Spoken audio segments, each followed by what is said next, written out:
Hello विद्यार्थियों, अब हम लोग आज देखते हैं अगला जो 10वीं क्लास का टॉपिक है उससे थोड़ा सा आगे चल के देखते हैं। देखो, हमने पढ़ा था, देखो पहले समरूपता के बारे में, समरूपता के बारे में पढ़ा था हमने।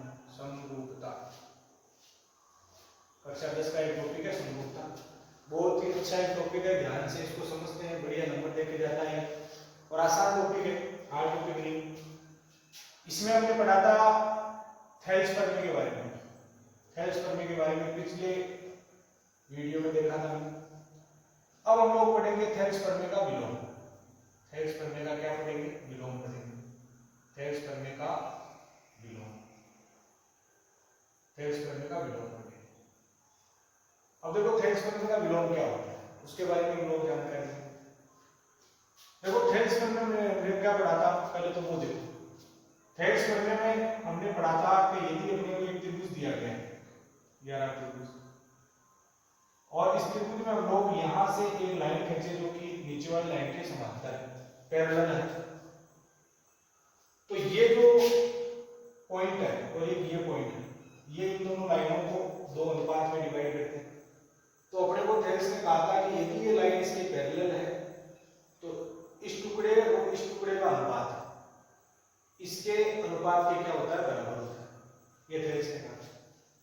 लेकिन थेल्स प्रमेय का विलोम क्या है कि यदि इस टुकड़े का अनुपात बराबर है तो अपने को सिद्ध करना होता है कि जो EF है वो नीचे वाली लाइन के क्या है? पैरेलल है, समांतर है।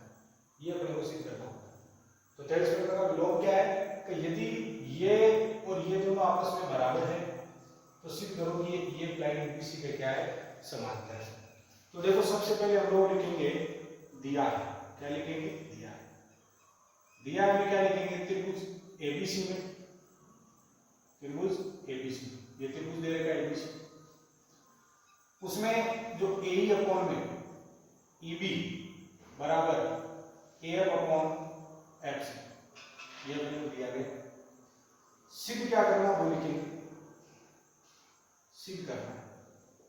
तो सिद्ध करने वाली लाइन है, सिद्ध करना है कि जो EF लाइन है वो BC के समांतर है। EF लाइन किसके समांतर है? BC के समांतर है। अब उसके बाद में अपने को छोटी सी इसमें करनी है रचना, छोटी सी एक रचना करनी। रचना में देखो हमने क्या करी रचना, यहां से एक लाइन खींची, यहां से, जो कि सामने वाली लाइन में जाकर के बिंदु R पर काटती है। बिंदु R पर काटती है तो अपने को ये लाइन इस वाली लाइन के समांतर खींची है। माना कि ये जो लाइन खींची है नीचे वाली लाइन के क्या है? समांतर। मतलब जो ER है वो BC के समांतर खींची। इस प्रकार से मैं रचना करें। अब देखो उत्पत्ति की बात करते हैं, उत्पत्ति की बात करते हैं। तो उत्पत्ति में सबसे पहले देखो कि भाई ये लाइन इस त्रिभुज में नीचे वाली के समांतर है तो इसमें थेल्स प्रमेय लागू, यानी त्रिभुज ABC, त्रिभुज ABC, त्रिभुज ABC में जो ER लाइन है वो नीचे वाली के समांतर है। तो यहां हम लोग लिखेंगे थेल्स प्रमेय से, जो समांतर होता है वहां थेल्स प्रमेय लागू हो जाती है। थेल्स प्रमेय से, थेल्स प्रमेय क्या कहती है, ये ER नीचे वाले के समांतर है तो ये लाइन एक बार के लिए भूल जाओ, ER को ध्यान रखो BC के समांतर है।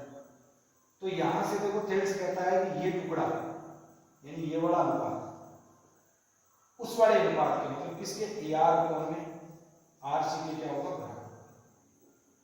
और यहां जो पार्ट दिया हुआ इसको आप 1 नंबर लगा लो और इसको कितना नंबर लगा लो? 2 नंबर लगा लो। अब देखो समीकरण 1 और 2 को देखना है तो यहां लिखेंगे समीकरण 1 और 2, 1 और 2। समीकरण 1 और 2 से हम लोग पहले तो यहां जो AE अपॉन EB लिखा हुआ है यहां भी AE अपॉन EB लिखा हुआ है। तो यहां देखो AF अपॉन में FC और AR अपॉन में RC की दोनों आपस में बराबर होंगे, क्योंकि ये दोनों बराबर तो ये दोनों भी आपस में क्या होंगे? बराबर। तो AF अपॉन में FC बराबर AR अपॉन में RC, ऐसा हो, ये दोनों आपस में क्या होंगे? बराबर होंगे। अब हम लोगों को करना क्या है, यहां यदि हम दोनों तरफ सेम चीज ऐड करें यानी जोड़े तो इस पर कोई प्रभाव नहीं पड़ेगा। तो मैंने क्या किया, AF अपॉन में FC लिखा हुआ है, इसमें प्लस 1 कर दिया, इधर लिखा हुआ है AR अपॉन में RC, इधर भी मैंने प्लस 1 कर दिया, कोई फर्क नहीं पड़ता। नीचे हम लोग एलसीएम लेंगे FC, ये FC एलसीएम बना देंगे, FC का डिवाइड इसमें 1 टाइम होगा, ऊपर इसको गुणा करेंगे तो AF आ जाएगा, यहाँ बटे में 1 है, 1 का इसमें डिवाइड करेंगे FC बाहर जाएगा, FC को ऊपर गुणा करेंगे तो FC आएगा। यहाँ देखो एलसीएम ले लिया हमने RC, या RC एलसीएम ले लिया, RC का डिवाइड इसमें 1 बार जाएगा, 1 से ऊपर गुणा करेंगे तो यहाँ आएगा प्लस, यहाँ पर इसका डिवाइड करेंगे RC बार जाएगा, RC को ऊपर 1 से गुणा करेंगे तो यहाँ आ जाएगा।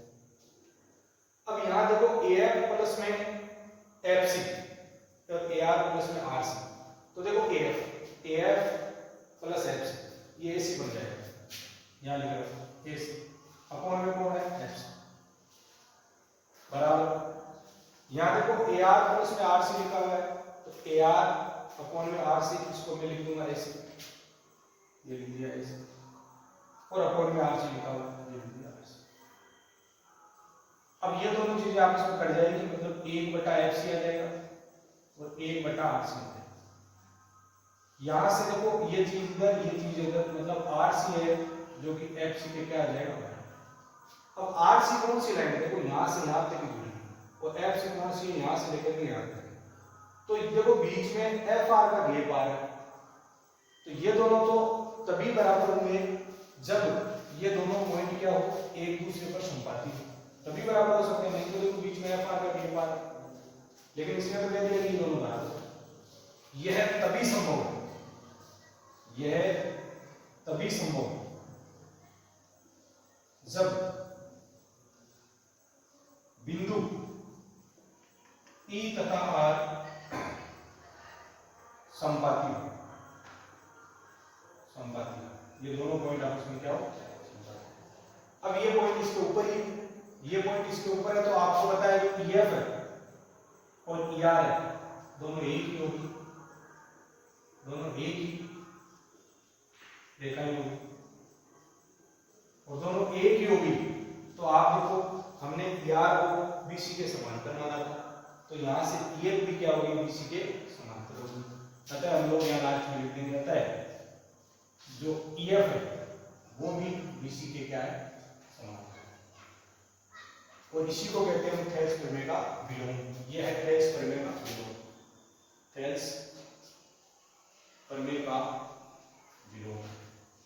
देखो अब की बार या तो थेल्स प्रमेय या उसका विलोम, दोनों में से एक पूछा जा सकता है। क्यों? क्योंकि सिलेबस हो गया कब, और प्रमेय बचे अपने सिलेबस में मेनली 2 ही, वैसे एक 6.3 है, 6.4, 6.5 और, लेकिन उनमें से आने की आशंका कम है, क्योंकि आज तक जो पूछा गया कम ही पूछा गया है, तो ये बात अपने को थोड़ी सी ध्यान में रखनी है। इसको हम लोग कहते हैं थेल्स प्रमेय का विलोम। पिछले वाले वीडियो में हमने थेल्स प्रमेय भी डाल रखी है, और आसान शब्दों में डाल रखी है, और आसान तरीके से समझा रखी है। अपनी किताब में कुछ अलग तरीके से करा हुआ और हमने उसको अलग तरीके से पेश कराया, तो उसको थोड़ा सा ढंग से आप देख लेना एक बार, ये बात अपने को ध्यान रखना। अब देखो आगे अपना प्रश्नावली है 6.2, उसमें जो पहला जो क्वेश्चन है वो क्या कह रहा है। पहला क्वेश्चन कह रहा है कि एक अपने को त्रिभुज दे रखा है, देखो इस प्रकार का, ऐसा कोई त्रिभुज दे रखा है, ऐसा कोई त्रिभुज दे रखा है, इसका नाम है ABC। इस प्रकार का कोई त्रिभुज दे रखा है ABC। अब उसने कहा है कि भाई एक लाइन है जो यहां से पैरेलल खींची है, जो कि AB को तो काटती है बिंदु D पर, और इसको काटती है बिंदु E पर, ऐसे दिया हुआ है। ये 1 सेंटीमीटर है, ये 3 सेंटीमीटर है, और ये ऊपर वाली 1.5 सेंटीमीटर। ये लाइन इस लाइन के पैरेलल है, तो अपने को इसी की वैल्यू पता करनी है कि इसी की वैल्यू कितनी है। इसी की वैल्यू पता करनी है, तो सबसे पहले देखो इस त्रिभुज ABC में हम लोग कुछ बात देखें। त्रिभुज ABC, AD जो भुजा है, वो अपने 1.5 सेंटीमीटर, और ए जो भुजा है वो 1 सेंटीमीटर है, और बीडी जो भुजा है वो 3 सेंटीमीटर है, और ईसी जो भुजा है वो अपने को फाइंड आउट करनी, याद करनी, फाइंड आउट करनी, निकालनी है। जो डीई है वो बीसी के क्या है, पैरेलल है। जब भी ध्यान रखो ये लाइन इस लाइन के पैरेलल है तो वहां पे थेल्स प्रमेय लगेगी हमेशा। तो यहाँ पे हम लोग लगाएंगे कौन सी प्रमेय, थेल्स प्रमेय। और थेल्स प्रमेय यहाँ यूज करेंगे, कैसे यूज करेंगे, थेल्स प्रमेय कहती क्या है कि ये लाइन इस लाइन के पैरेलल है तो ये अनुपात इस अनुपात का क्या होता है, बराबर होता है, यानी एडी अपॉन डीबी बराबर ए अपॉन ईसी, ये थेल्स है। एडी की वैल्यू 1.5 है, डीबी की वैल्यू 3 है, ए की वैल्यू 1 है, ईसी की अपने को निकालनी है। तो यहाँ देखो ये 1.5 है, 1.5 का आप पॉइंट हटाओगे यहाँ से तो नीचे क्या आएगा, ये 0 आएगा, मतलब 30 हो जाएगा। यहाँ ए का पॉइंट में इसके आ गया, इस 15 से इसको डिवाइड करेंगे 2 टाइम, 2 बार होगा, तो यहाँ हो गया 1/2 बराबर 1/ईसी।